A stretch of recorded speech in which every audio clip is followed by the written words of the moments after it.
And go.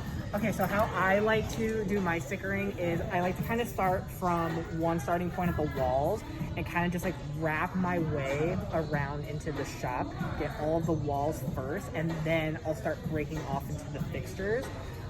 So once you have your walls and your end caps all ready to go for your shops, and you can start doing your T-stands, your ballet bars, and then you can start doing your tables and just making sure that you have like each individual stack has their own.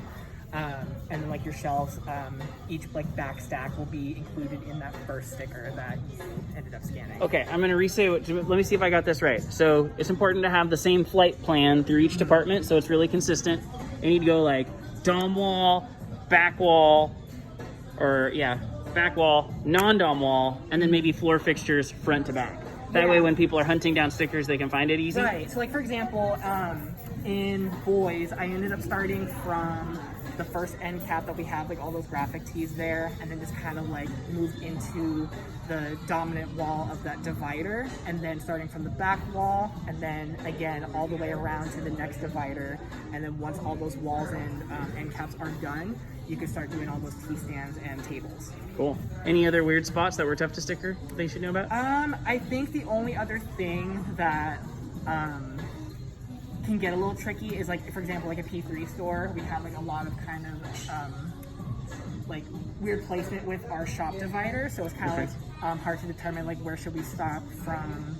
Oh, like where should the range end? Yeah, it's like from like shop 1 to shop 2. Okay. So it's kind of like making that guideline with your dividers, and then also if you did, for example, like make all this back wall part of like the second zone, you should do the same on the men's side, so that way it's kind of consistent, equal, and consistent. How did you? Ken mentioned face masks were kind of tricky to tag. How did you tag your face masks? I think he meant just because they're really dense on the back bar. Like, how do you? Correct. Is it the same as a normal accessory thing? So I actually did not do the mask this time, but if you do kind of notice, there is still enough gap. Same. Yeah, there still is enough gap in between. Okay. Otherwise, if you have something that's really condensed with like accessory pegs and whatnot, I will kind of just put my stickers on top of the T-stand, so that way it's still there, and just kind of like fold it in so that way you can at least see that it's right there. I'll show an example. I saw it on men's belts that I was doing.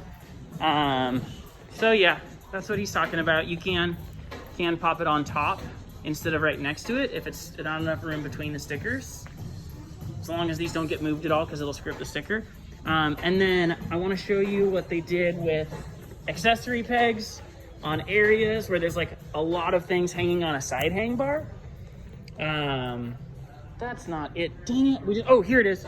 So there's clearly more than 20 items on this rack, and you don't want to have to recount it each time. So you can see they did like accessory pegs here to divide it.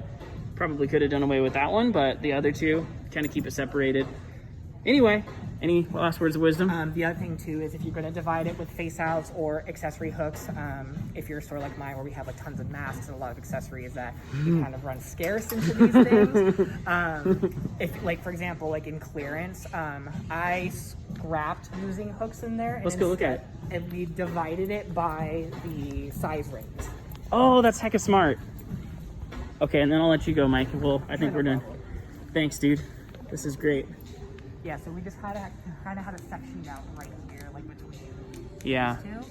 And then if it's super light, then you can always just put like 3 sizes, like your extra small, small, and medium into one. And then you could do your large, extra large, double XL into the next zone. And it won't let you pull, it won't pull clearance for auditing. So if there's a little bit more than 20, you're not stressed, right? Yeah. Okay. Okay. All right. Cool. Thanks, Mike.